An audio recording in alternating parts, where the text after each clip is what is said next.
si Vice President Sara Duterte.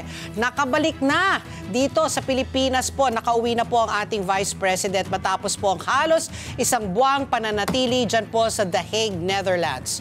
Umuwi po si VP Sara matapos nitong maisayos ang legal team ng kanyang ama na si dating Pangulong Rodrigo Duterte na nananatili pa rin sa kustudiya ng International Criminal Court o ng ICC. Sa impormasyon mula po sa Office of the Vice President, dumating po ang Vice President sa Ninoy Aquino International Airport kahapon, Sunday, April 6, bandang alas 9:56 ng gabi, sakay po ng Emirates Airlines flight number EK334. Sinabi po doon ni VP Sara na hindi siya aalis ng The Hague hanggat hindi na isasaayos ang legal team ng kanyang ama. Nitong Biyernes, April 4, inanunsya na rin po ni VP Sara na sabik na siyang makauwi matapos po may set up ang mga abogado ng kanyang ama. Miss na daw niya yung mga anak niya eh. March 13, nang dumating po sa The Netherlands si VP Sara para tulungan ang kanyang ama. At inaasahan sa mga susunod na araw na maglalabas na po ng mga pahayag ang ating Vice President sa ilan pang mahalagang usapin na kinaharap nito ayon po sa OVP. Samantala, may option po si VP Sara kung haharap po ng personal o magpapadala lamang ng abogado sa impeachment hearing nito sa Senado. Ayon po kay Senate President Chis Escudero na tatayong presiding judge sa impeachment hearing, maaring sagutin po ni VP Sara ang mga paratang sa kanya sa arraignment ng personal o sa pamamagitan ng abogado.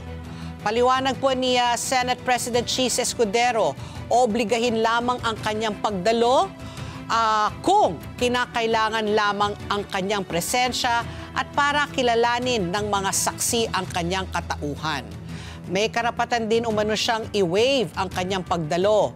Pero para naman ko ay Iloilo Representative Lawrence Defensor na isa sa mga prosecutor mula po sa Kamara, malaking usapin o big deal kung hindi dadalo si VP Sara sa impeachment hearing. Anya, maaring magdulot ito ng mga haka-haka na tila umiiwas siya sa pananagutan o may itinatago. Ayon po kay Congressman Defensor, layunin po ng impeachment trial na bigyan ng patas na pagkakataon si VP Sara na ipagtanggol ang kanyang sarili at tukuyin kung nararapat siyang manatili sa posisyon.